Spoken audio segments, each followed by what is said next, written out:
How's everybody doing today? So there was some Sparking Zero news that was released today. You know, I hadn't planned on doing like, you know, you see all of these YouTubers who make like these really clickbaity videos like every single time like one line of info is released about Sparking Zero, and they're like, I'm gonna make a whole 8 to 12 minute video about that one line or that one image that was randomly posted the other day. I didn't want to be like them, so that's why I've been kind of foregoing, you know, covering a whole lot of Sparking Zero stuff until I had something interesting enough or substantial enough to cover. This I thought was interesting because this actually confirms some things that we didn't yet know about the game. So this new trailer showing off tournament details was released today, and I found it on Twitter. I haven't watched the whole thing. I've just seen like some screenshots and like a clip here or there. It's not very long. It's less than a minute. So, all right, let's check it out. Battle and tournament mode.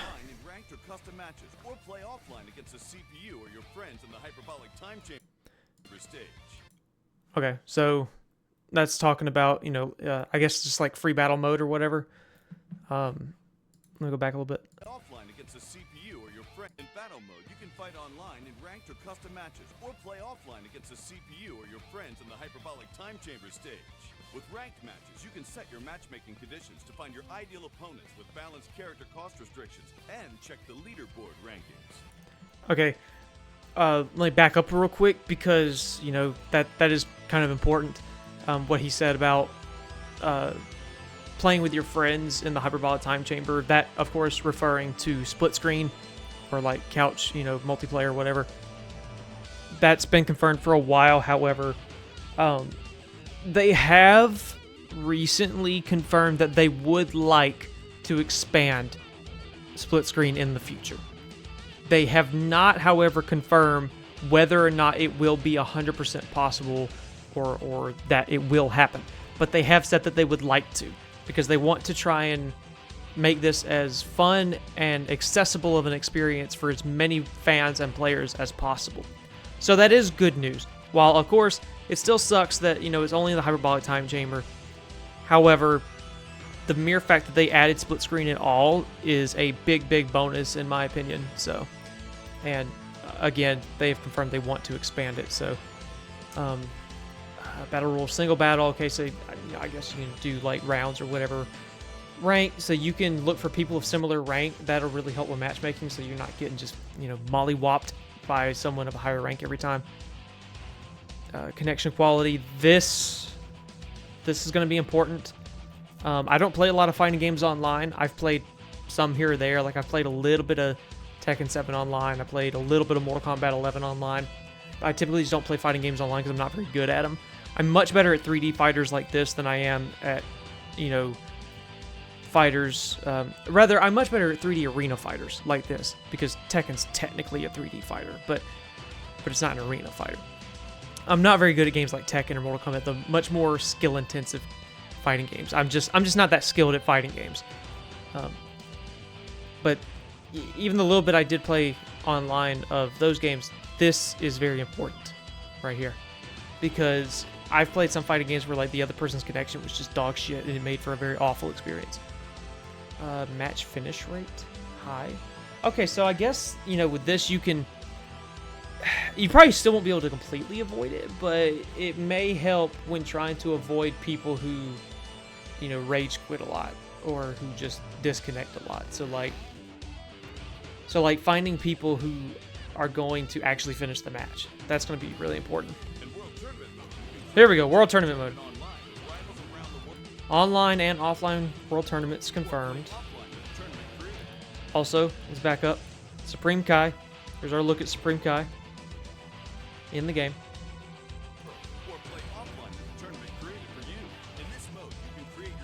Here we go. Here we go. This is what I really wanted to look at. So we got create a tournament, so you can make a tournament with your own rules. You got World Tournament, you got the Cell Games. The other World Tournament, this is interesting. Tournament of Destroyers, this is also interesting. Tournament of Power, we knew this was probably going to be there. And the Yamcha games are also returning, which I think is really, really cool. So, okay, let's see. player character restrictions off. Okay, so here's a look at some of the settings that you can set in tournaments. I imagine these probably have their own set sort of rules and stuff. You might be able to tweak these. Let's see. Tournament rules or play in iconic tournaments from the animation. All right, let's go back a little bit. Okay. I don't know if you'll be able to tweak those, but I'm sure you will in the create, you know, select turn. Okay, so this is the create tournament. Okay. Yeah, so you can, I guess you can kind of preset the rules based on these tournament rules. Select tournament rules. CPU character restrictions on. Okay, that's interesting. So you can change that, and I guess that will determine, I guess that'll prevent, you know, the CPU from using like too OP characters, or maybe you can set what types of characters they can use. Time limit, obviously, stage, match type, single battle, makes sense. You can actually make it rounds as well, the match type. Character selection, any customization on. Okay. I would imagine that means like if you've done anything in the customization menu to your characters, you know, you can have it set to on or off. HP recovery after match, recover 20%. Okay, that's cool. Flying and lose if out of bounds. Okay, that's important. So you can actually set flying to off, which I would imagine the Tournament of Power will have it set to off by default. But that means you can also set that in these other tournaments, which I think in a regular world tournament, given how much smaller that arena is, will matter. Could actually matter a lot if you turn off flying. Lose if out of bounds. So this is something we've been wondering, because in all the like demo gameplay and stuff, anyone who had been, or any of the showcase gameplay, when they showed someone fighting in the world tournament arena, they would touch the outside of the ring and not get, you know, disqualified or anything. That might be just in like free battle, so it's kind of like a free, you know, arena, you know, but the rules don't apply. But in the tournament mode, at least, you can set this on or off to lose if you touch the outside of the ring, if you go out of bounds. I don't know how that's going to affect the cutscene that we've seen plays when you launch a powerful enough move and everybody flees and runs out of the arena, because then typically you get to go to, you know, within the city. Like, you get to leave the arena, go beyond the arena, the stage gets bigger. How does that then apply? Is it still as long as you're flying, you're good, and if you touch like a building or a car on the outside, it's over, you lose? I'm interested to see how that works. But this, important, because this, people had been wondering if this was going to actually come back in the game or not. But this, the flying thing, I think that's really, really cool, being able to set that on or off. And I think it's going to be really important.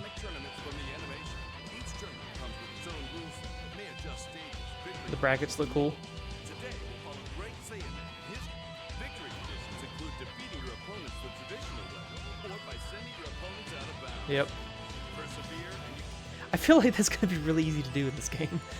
Knocking people out of bounds. rise up the ladder to achieve victory.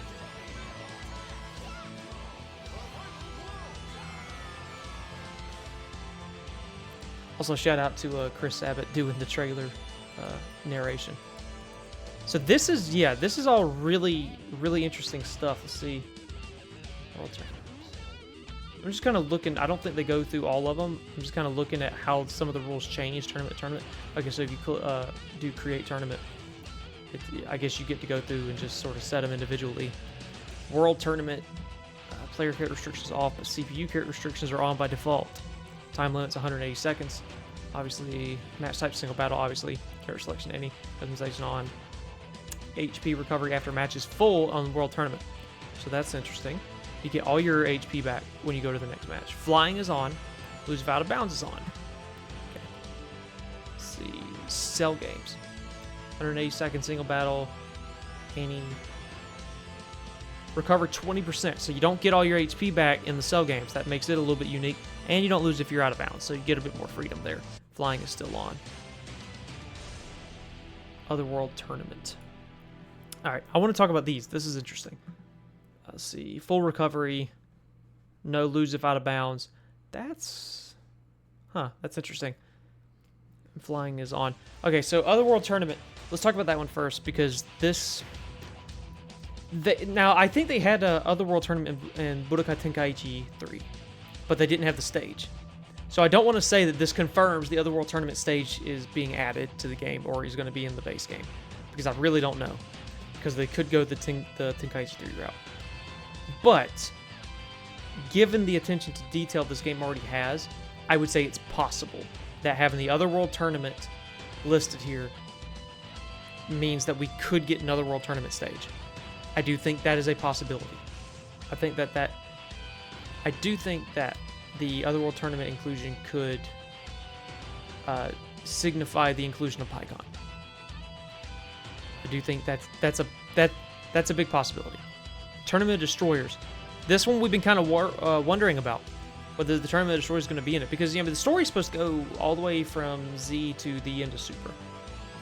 The Otherworld Tournament, you could see it's like, okay, well, they might not include that because it was a filler arc, so they may or may not include it. But the Tournament of Destroyers is like, okay, well that's not filler. To cover the whole story, they kind of gotta add that in, and some important moments happen in that arc with Kaioken Super Saiyan Blue and the introduction of Universe 6 and Champa, Frost, Kaba, however you choose to say his name, Hit, of course. That's kind of a big deal. So surely they wouldn't just, cheat us and be like, here's the Universe 6 arc, you get to play it, but we don't have the stage, so you're just going to play it in like one of the other tournament stages. No. I would imagine the Tournament Destroyer stage will probably be in the game. I see no reason why it wouldn't be, especially if the story is going to cover that, which it should. So, but having it here, let me look here. Okay, so Otherworld Tournament, now that I'm looking, it says random right here. Stage, random. That tells me Otherworld Tournament stage is probably not in the game. That's what that tells me. That you're just going to get a random World Tournament stage from one of the various, like the regular World Tournament cell games, Tournament Power, whatever. We're going to get a random stage every match, or at least every round. If it's set to random, that tells me that the other World Tournament stage is probably not there. I'm not going to say it's impossible, because it is possible, and they just set it to random to keep it hidden, to make it a surprise. But I think it's less likely. I didn't see that earlier. And I think, they don't even go down to the Tournament of Destroyers, because they don't want to give away too much, like the rules set, as well as the fact of whether or not it has its own stage. Same thing with the Tournament Power. We know the Tournament Power stage is in the game, but they probably just don't want to showcase the actual rule set for the game, for the Tournament of Power. So, but this is cool because the original games had World Tournament cell games. I think it had other World Tournament and the Yamcha games. I'm really happy the Yamcha games are coming back. I would like to see, personally, I'd like to see that that tournament, I can't remember the name, what he actually called it, but the special tournament that Mr. Satan threw in the BoJack movie, at the beginning of that movie. I can't remember what he specifically called that tournament. Because I would like to see that arena in the game. I think that'd be really cool, and another really unique tournament. Because it was kind of almost like a battle royale, almost kind of like Tournament Power, and I'm interested to see how Tournament Power is actually going to work.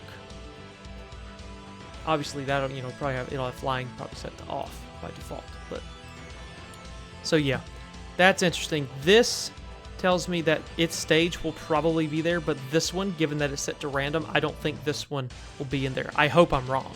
From the animation, each tournament comes with its own rule set that may adjust stages. Alright, it's just characters we've seen before. Nothing really special or unique here. And more. Today we'll follow Great Saiyaman in his quest for victory at the World Tournament. Fighting Frieza in the World Tournament. The game's really pretty. I want to go back to the beginning here, just for a second. We pretty much covered all the info. I just kind of want to take an appreciation of how good this game looks. Let's see, we got the announcer, got Piccolo Tien, Gohan. This looks like his Dragon Ball Super skin, though we've seen that it's really just like Z Gohan, like adult, quote unquote adult, even though he's a teenager. but like late end of Z Gohan with a super skin because his moveset doesn't really change. So that's probably why there's not a separate Super Gohan. Let's see, got Goku, got Supreme Kai. 17 back here. 17, Dragon Ball Super 17 as well. Not Super like GT, you know, Super 17. Dragon Ball Super. Hold on a minute. Battle and training. I'm looking at these tabs down here. Battle, Super Training, World Tournament. Okay, so this is all found, I guess, in just like the free battle menu. You can do any of those options. This says challenges and missions. Now, they had mentioned that you'll be able to get Dragon Balls by completing certain challenges. I wonder if, like, this will have, like, a list of certain things you need to do in order to get Dragon Balls. Because that makes it sound like it won't be like in some other games where, like, you found them on the battlefield or anything like that. What's the episode custom? It's hard to tell what that's supposed to be. I see episode and custom, but I can't really tell like what it's supposed to be or what it's supposed to mean.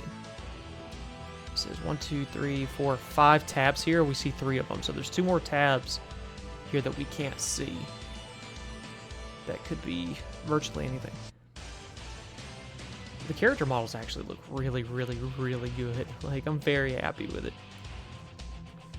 The online settings, again, gonna be very important. The Goku model looks so good. It looks so good. Very excited for this game. Thank you guys for tuning in. I hope you found this video helpful at showcasing some of the new info that we got for Sparking Zero. I would like to do a review of the game when it comes out. We'll see how things go. I don't want to run the risk of this channel falling into simply a Dragon Ball gaming channel. I don't mind dipping my toes in that arena, but I've done enough gaming content to I really want to keep it diversified and do a bunch of different types of Dragon Ball and just anime content in general. So thank you guys again. If you want more Sparking Zero content, because I do plan to do some more, please subscribe and hit the bell so you're notified when I upload. I have been doing a countdown in my shorts. Every day I have been posting a transformation scene from a Dragon Ball video game in my shorts. That sounds weird. In my YouTube shorts. You know what I'm talking about.